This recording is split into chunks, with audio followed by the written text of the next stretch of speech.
On March 6th, the New York Times reported that officials familiar with discussions within the Biden administration say they are considering detaining migrant families who cross the border illegally. The same policy he shut down because he wanted a more humane immigration system. Although no final decision has been made, the move would be a reversal for President Biden, who came into office promising a more compassionate approach to the border than his predecessor, Donald Trump. The Biden administration has largely ended the practice of family detention, instead releasing families into the United States temporarily and using ankle bracelets, traceable cell phones, or other methods to keep track of them.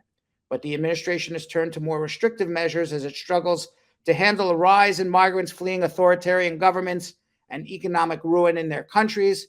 Officials also fear a surge at the border after May 11th, when the Title 42 public health measure that has allowed authorities to swiftly expel asylum seeking migrants expires.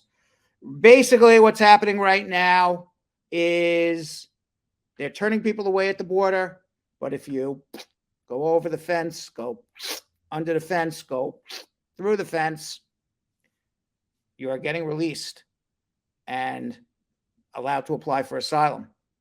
Fear of going back home because you fear persecution.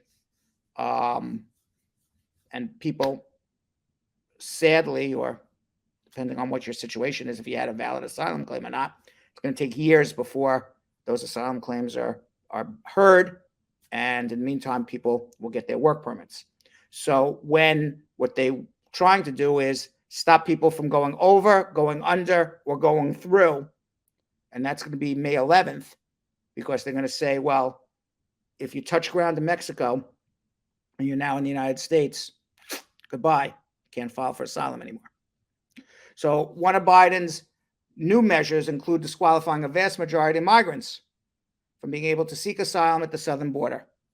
And officials say the Department of Homeland Security is outlining what it would need to do to restart the temporary family detention by May 11th. So they're going to make it much more difficult for people to go over, go under, and go through. They're going to keep families together. A lot of times people come with their families. They say, okay, I got a family. You're not going to hold me. Now Biden said, you are going to be held. You could be held in jail.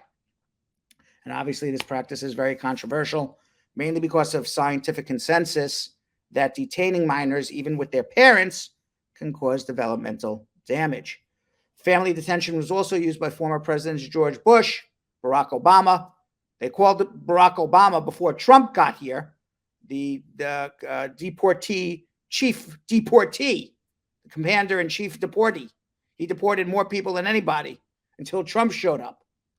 Then Trump administration expanded the practice, detained even more families indefinitely, but his attempts to end limits on how long minors could be held, Trump's attempts were blocked by the courts.